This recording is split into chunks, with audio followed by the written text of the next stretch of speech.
Welcome everybody. My name is Jenna Zimsloni and I work for MCCC Minnesota Communities Caring for Children as the Regional ACEs Training Coordinator for Northern Minnesota. I will be your staff host for today's Practicing Resilience session. Today we have Becky Dale who will be sharing connection and community with us. To start off, I want to welcome anyone who hasn't or who is joining us for the first time. You'll see at the bottom of your Zoom screen, you'll have some controls where you'll be able to share reactions, use the chat box, mute or unmute yourself, and to share or stop sharing your video screen. If you have any questions, please send me a message or anyone in the chat box a message, and either I or another MCCC staff will try to help you. As an overview, each one of these practice sessions will include a 5-minute opening where we'll practice a breathing exercise, reflection, a short reading. Then we'll have 5 to 10 minutes of resilience practice. And then after that, about 7 minutes of small group conversations. Then we'll close with a collective breath together. Today and every day, these practices are individual and community protective factors. So today's opening breathing exercise is square breathing. I was saying I really like this one. I just learned it about a month ago, and I find that I've been using it quite a bit. I find that I focus on my breathing and imagine that square in my head when I'm trying to fall asleep, actually. So it's a really good way for me to calm myself and to relax. So for those of you who don't know this breathing, what we'll do is we'll take our finger and we'll create a square. And on each one, we're going to do each line, we're going to do something with our breathing. So we'll do it together. The first one will go up and we'll take a breath in and then hold it for going across the square. Exhale that breath out and hold that. All right, let's do it all together really quick. Breathe in. Hold it. Exhale. Hold it. All right, let's do a couple of these on our own.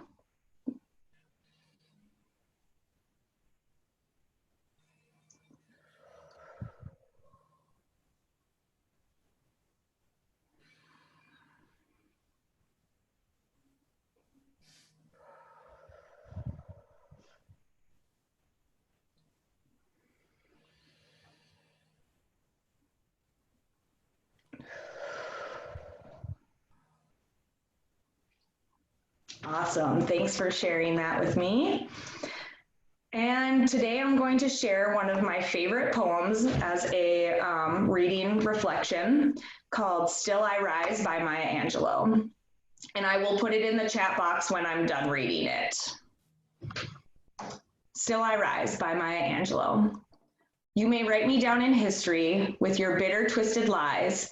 You may trod me in the very dirt, but still like dust I'll rise. Does my sassiness upset you?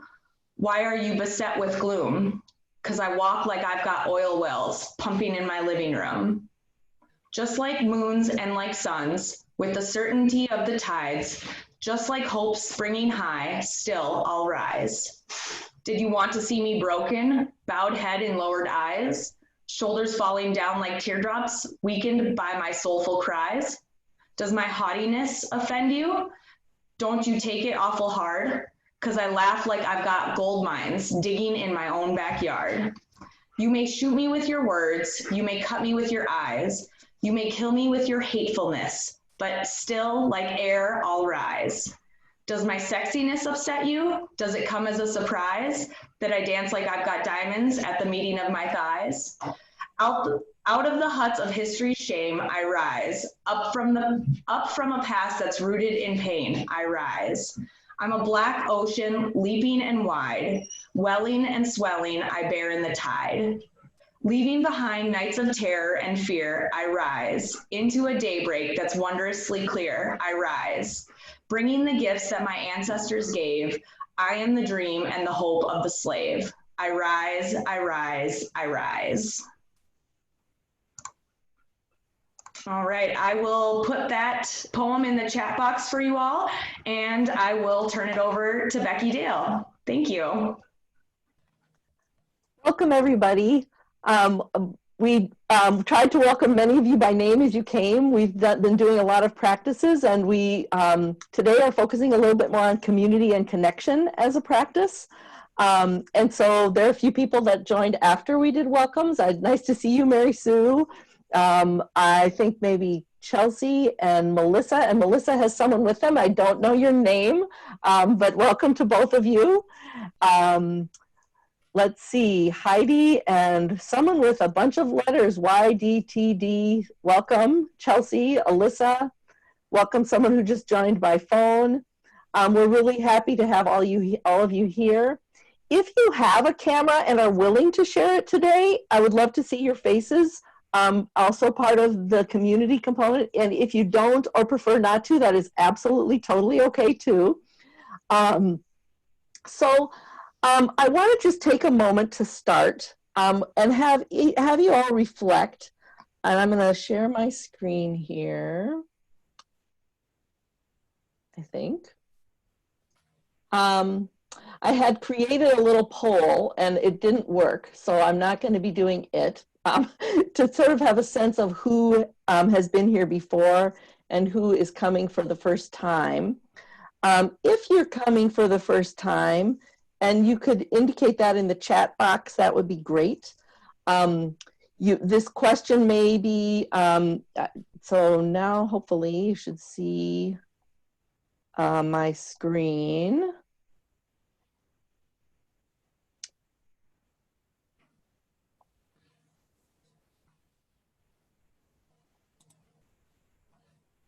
And so whether you've been coming for a while or are here for your first time, welcome. I'd like you to just take a moment to reflect on what brought you here today and what makes you want to do these practices. For those of you who may be new, we started with a breath, and we've been practicing lots of different things for calming our nervous system. And one of those things is community. So today we're going to be doing a little more with practicing community. So if you could just take a moment to reflect on what brings you here, and maybe we're a big enough group that I think we'll just have people pop things in the chat box if you want. I'm just going to allow for about 60 seconds or so of silence, and for you to reflect on what makes you want to do these practices and what brings you here. And you can see what other people have to say as well. And I'm really going to be quiet now for 60 seconds.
Okay, so that's been about 60 seconds. I'm wondering if somebody would be willing to share out loud.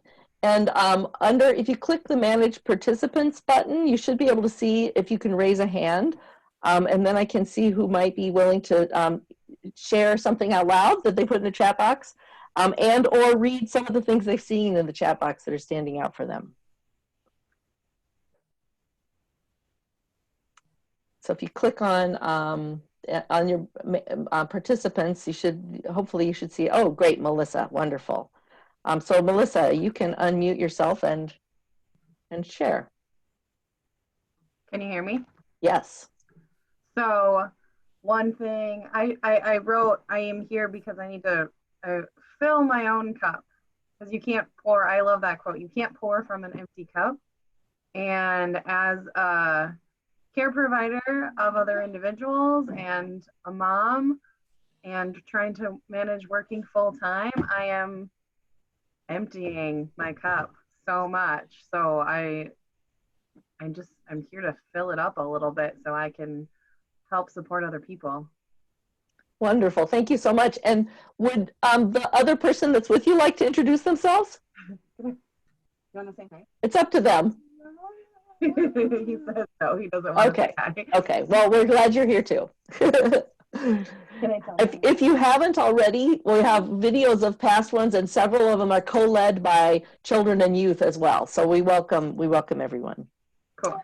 Would one other person like to either say something or share something you've seen in the chat? It looks like Janet. Oh, Janet. Okay. Yeah.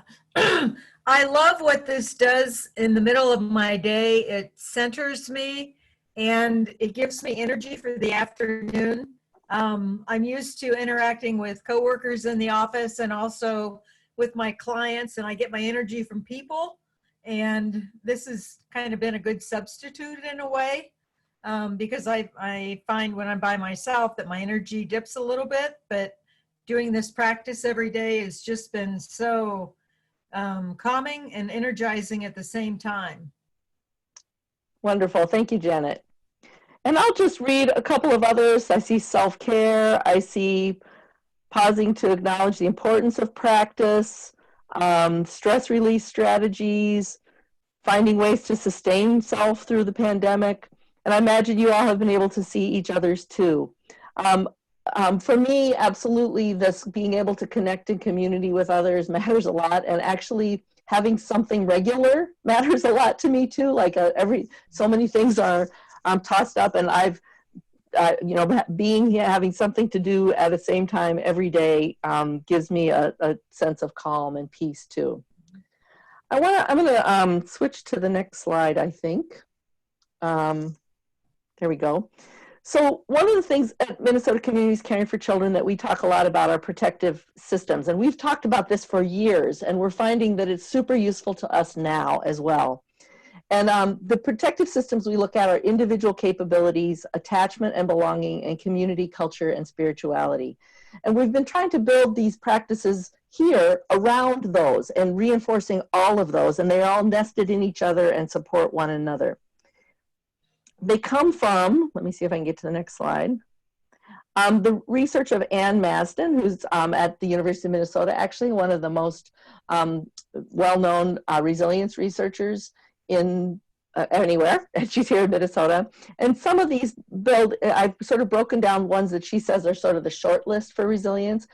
And you notice under individual capabilities, motivation to succeed, we started today with checking in with what brings us here, because if we can tune into our motivation, that can be really helpful. And is itself a skill? So remembering what it is that makes us want to practice.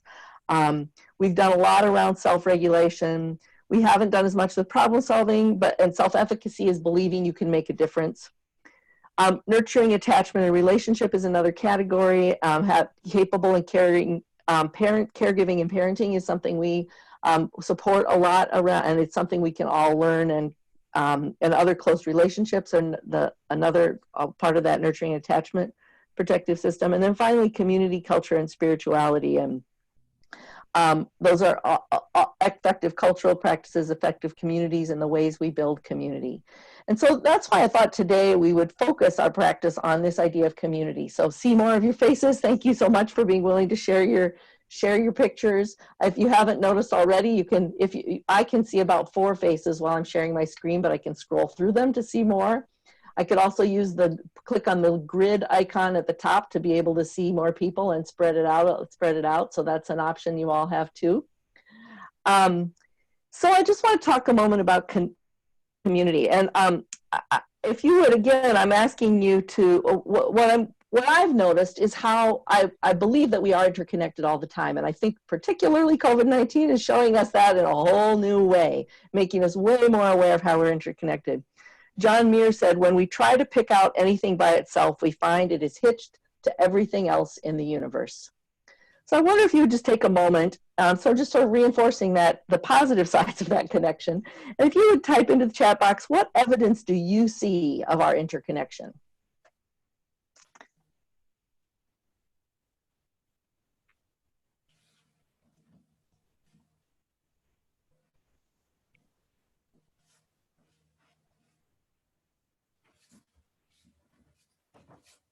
We have a similar purpose of being here together, someone mentioned.